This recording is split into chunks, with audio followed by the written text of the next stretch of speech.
Hello people of the earth and welcome back to QuickSaveTV. I think it looks fine. Yeah.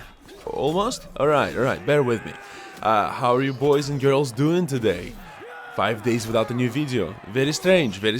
My job, my work has caught up with me and I have much less time to work with. So I've been trying to organize my days and failing with my YouTube affairs, but succeeding with my school affairs. So this is a stick with two ends. Today I wanted to talk about something interesting in Mount&Blade. I think I found an absolutely broken feature. And I really think it's super fun. I call it, in my head, I think of it as the Punisher thing or a Batman thing. I'll tell you now why. Now, as you know, in this game, the mounted archery, a lot of people are starting to catch up with this. I caught up with this in Mount&Blade 1. Khergit Khanate was my favorite faction in Mount&Blade 1.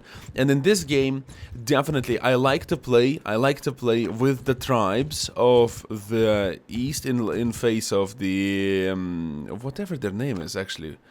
They have a name that is Kuzaid tribes, right? So Kuzaid are the mounted archers aficionados. They have nice,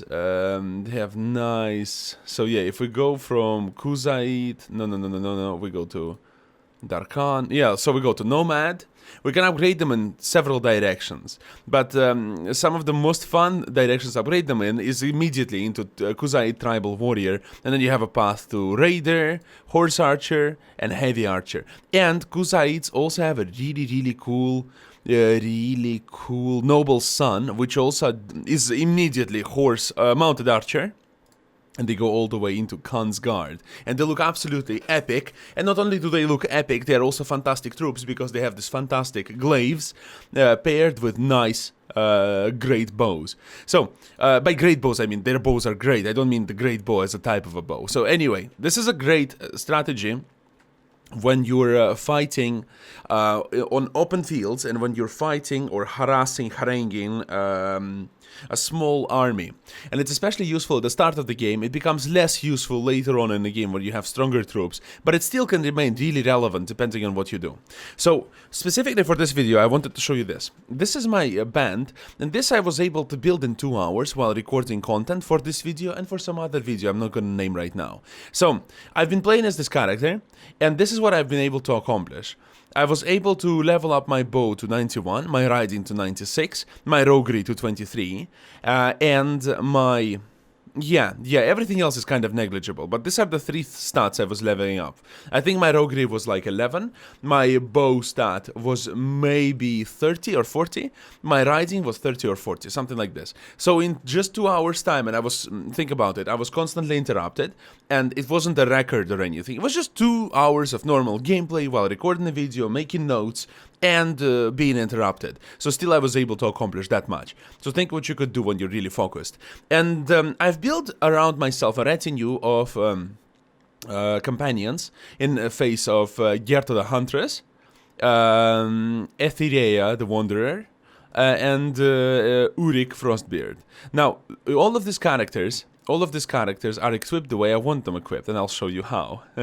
They have a very specific set of equipment. And this equipment is a bow, and 3 quivers of arrows. We'll say, what's unusual in that, Mike? Watch. Tournament arrows. You're asking why tournament arrows? Allow me to demonstrate. Hopefully you can see it in the background, but what we're going to do now we're going to talk about the principle of this strategy. And the principle of this is, every time you start a battle with anyone, that is doable, right? It can be villagers, it can be looters, it can be even raiders. Raiders are doable with this strategy. You attack any number of them, and they don't run away from you. It saves you time. So you don't even have to use mods for them not to run away from you. They just don't run away from you because they think you're an easy picking, but you're not. You have 90 arrows, so that means if you re-engage 3 times, you have in total of 90, 180, 270 arrows, you alone, right? If you have some improving skills, you have around 300 arrows, more specifically 297 arrows. And these arrows, although they deal normal damage, they deal normal full damage like a normal arrow would, they never kill your enemies. They wound them, they incapacitate them, they let you win battles, but they don't kill a single person. And this is really important, and it's important because you can take lots and lots and lots and lots of prisoners and ransom them for money. Okay? Alright, so the idea here is that you can, when you start out the game, it's a very good source to level up your roguery, because it's a great way to level it up by ransoming prisoners, and a good way to ransom your prisoners is to never kill them. But a lot of the weapons in the game, surprise, surprise, they kill your foes. So, in order to remove this chance from the equation, in order to remove the chance to kill them, you should use things like tournament arrows. And this is a great combination, because if you have a great bow, a really nice, accurate bow, and a bunch of tournament arrows, you are basically capable of handling any threat effectively while also ransoming them on the black market. That's a fantastic way to level up your roguery. It's also a fantastic way to level up your companions, because when you give them this stuff, they will actually have to kite, they will ride around, they will never engage in melee, and they will try to kite as much as possible and harangue and harass the enemies. Your companions are fully capable of dealing with something like looters, but they're not so able when dealing with something like raiders. And this strategy is not only, it doesn't force you to play like this, right? Because I was able to build my full set of what I wanted in just 2 hours of the game. I don't have any outstanding expenses, I don't have any consumable items going down or something like this, and I have 3 strong companions that can accompany me into battle, right? Now, what does it mean for you? Well, from that point onward, I would be expanding my forces, I would build more and more troops, and I would just put them behind if I wanted to, or auto-battle with looters, and clean up the rest of them myself.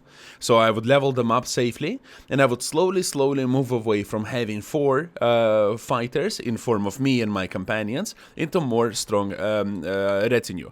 Also, an interesting thing. With this kind of strategy, you get a lot of influence. With this strategy, I was easily and quickly able to get clan tier to the level that I wanted, because every time I would fight enemies, I would get colossal amount of influence, because every time I would win, I would be severely outnumbered. And it seems that the game rewards you much higher when you play against, when you fight against an outnumbering number of opponents. Another thing I wanted to mention is this.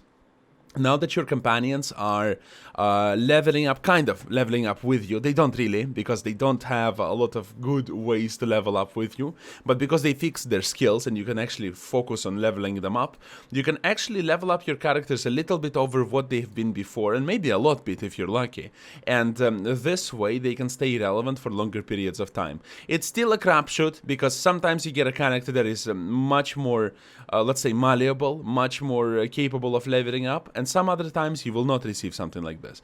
But, you know, it's kind of a lottery. But bow and riding is some of the fantastic skills, and it's definitely very useful to level up for your companions and make them more effective in combat.